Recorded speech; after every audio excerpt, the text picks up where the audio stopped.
Malgré l'arrestation de Maduro, des personnages comme Diosdado Cabello, le général Padrino Lopez et le lâche-colonel Alexandre Grancartiaga restent en liberté. Et ils continuent de coordonner la base structurelle du chavisme, transformant la présidente intérimaire, Delcy Rodriguez, en une marionnette au sein du pouvoir. Cette configuration permet au régime de continuer à fonctionner, même face aux pressions internationales, car ces personnages concentrent la force politique, militaire et financière nécessaire pour soutenir le système. Leur maintien en liberté renforce l'idée que le chavisme possède encore des piliers solides, même après la chute de son leader suprême. C'est pourquoi le commandement Sud a lancé un entraînement spécial de débarquement et d'incursion militaire en territoire hostile, mobilisant tout son effectif présent dans la mer des Caraïbes. Une démonstration claire qu'une nouvelle opération au Venezuela peut avoir lieu à tout moment. Ce repositionnement n'élargit pas seulement la capacité de réponse immédiate, mais facilite aussi les actions de capture et d'extraction, menées par des unités d'élite comme la Force Delta et les Marine Raiders, qui font déjà partie de l'effectif du commandement Sud. Le message est clair. Washington est prêt à agir avec rapidité et précision, soulignant que l'étau contre le chavisme se resserre. Étant donné que certaines figures clés du régime sont encore libres et actives à l'intérieur du Venezuela, une nouvelle opération militaire pourrait être sur le point de se produire. Bienvenue à vie à la caserne.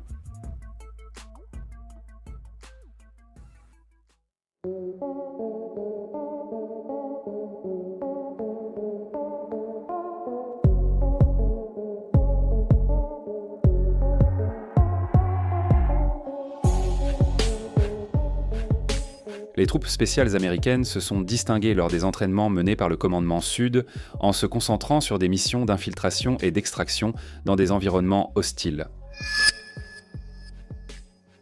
Avec les informations de la CIA recueillies par des agents opérant à l'intérieur du Venezuela, le commandement Sud a activé ses forces pour des entraînements spécifiques, simulant divers scénarios pour tout théâtre d'opération dans la région. La Force Delta, reconnue mondialement pour sa capacité à intervenir dans des opérations à très haut risque, s'entraîne constamment pour neutraliser des cibles stratégiques et effectuer des captures rapides et discrètes. Quant aux Marine Raiders, héritiers de la tradition du combat amphibie, ils sont préparés pour des incursions en territoire ennemi, combinant mobilité, discipline et puissance de feu lors d'actions coordonnées. Ces unités d'élite développent des compétences spécifiques, allant de l'utilisation avancée d'armes aux techniques de survie et de déplacement en zone urbaine et rurale. L'entraînement inclut des simulations de sauvetage d'otages, la neutralisation de dirigeants et des extractions en guerre irrégulière.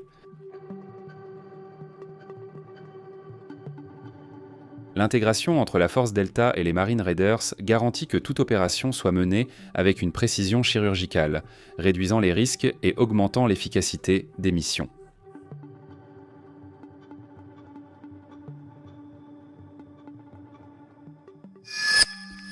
Un exemple marquant de l'action de la Force Delta a été l'opération qui a abouti à la capture du dictateur vénézuélien Nicolás Maduro, considéré comme l'une des missions les plus complexes jamais réalisées dans la région. L'action a impliqué une infiltration silencieuse, une surveillance constante et une extraction rapide, démontrant la capacité de l'unité à exécuter des tâches à fort impact sans laisser de marge à la réaction.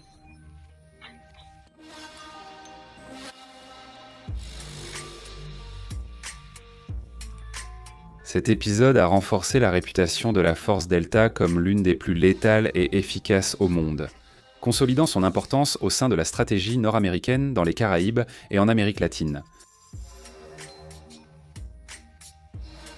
Et pour vous qui aimez la praticité au quotidien, il est temps de découvrir le sac à dos Backpack exécutif anti-vol. Idéal pour les voyages et le travail, le sac à dos Backpack dispose d'un compartiment pour ordinateur portable jusqu'à 17 pouces de sortie USB pour garder vos appareils toujours chargés et d'un design renforcé qui garantit la durabilité. De plus, le sac à dos backpack est imperméable et dispose d'un système anti-vol, offrant sécurité et praticité dans toutes les routines. Le mieux, c'est de cliquer sur le lien en description ou dans le commentaire épinglé. Vous qui êtes abonné à Vidano Cartel, obtenez votre sac à dos exécutif anti-vol pour moins de 100 $, en français dollars. Mais profitez-en car cette promotion est pour une durée limitée.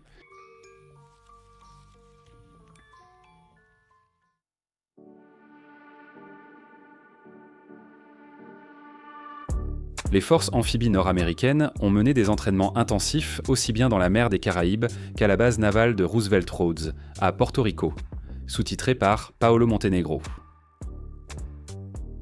Ces activités impliquent des simulations de débarquement sur des plages hostiles, des opérations d'infiltration dans des zones côtières et des exercices d'extraction rapide de troupes dans des scénarios de combat. L'objectif est de préparer les militaires à des missions complexes, en garantissant mobilité et efficacité sur tout type de terrain. La base navale à Porto Rico sert de point d'appui stratégique, offrant une infrastructure complète pour la planification et l'exécution de ces manœuvres, pendant que la mer des Caraïbes sert d'environnement réaliste pour tester la capacité de réponse immédiate des unités amphibies.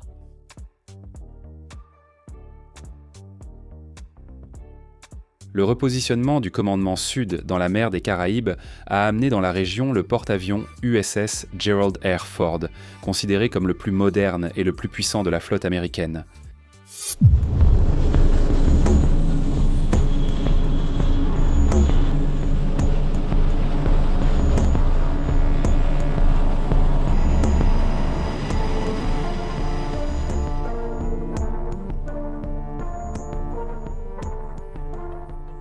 Avec une capacité d'accueillir plus de 5000 militaires et d'opérer environ 75 aéronefs, dont des chasseurs, des hélicoptères et des drones, le navire fonctionne comme une véritable base flottante, capable de projeter la puissance de manière rapide et décisive.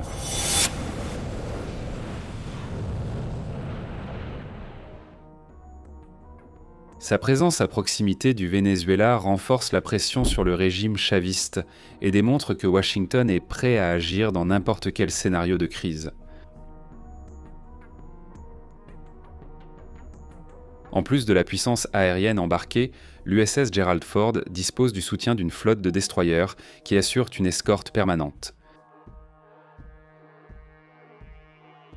Ces navires de guerre assurent non seulement la protection du porte-avions contre les menaces extérieures, mais ils sont également prêts à mener des attaques directes contre des embarcations impliquées dans des crimes transnationaux tels que le trafic de drogue et la contrebande.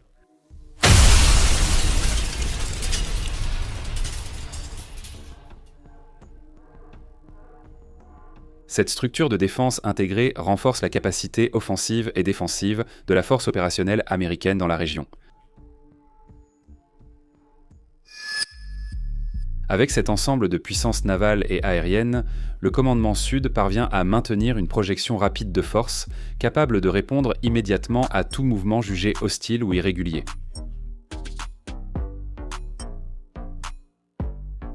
C'est pourquoi il est très probable que de nouvelles actions des États-Unis continuent de se produire, suivant le même schéma que l'arrestation d'Alex Saab, qui en plus d'avoir été ministre de l'Industrie et du Commerce du gouvernement Maduro, était également le bras financier du régime, étant responsable de la gestion des ressources et d'assurer le soutien économique du chavisme face aux sanctions internationales. Sa capture a montré que Washington ne vise pas seulement les dirigeants politiques, mais aussi ceux qui assurent la survie financière du système. Cela montre clairement que la stratégie consiste à affaiblir le régime sur tous les fronts possibles. Et pour vous, qui vous réjouissez des actions menées par le commandement Sud ?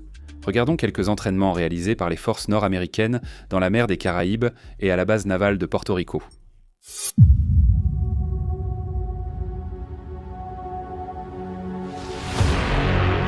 La vie à la caserne, la vie à la caserne.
Le lien pour acheter le sac à dos, le backpack et l'antivol sera en description et dans le commentaire épinglé.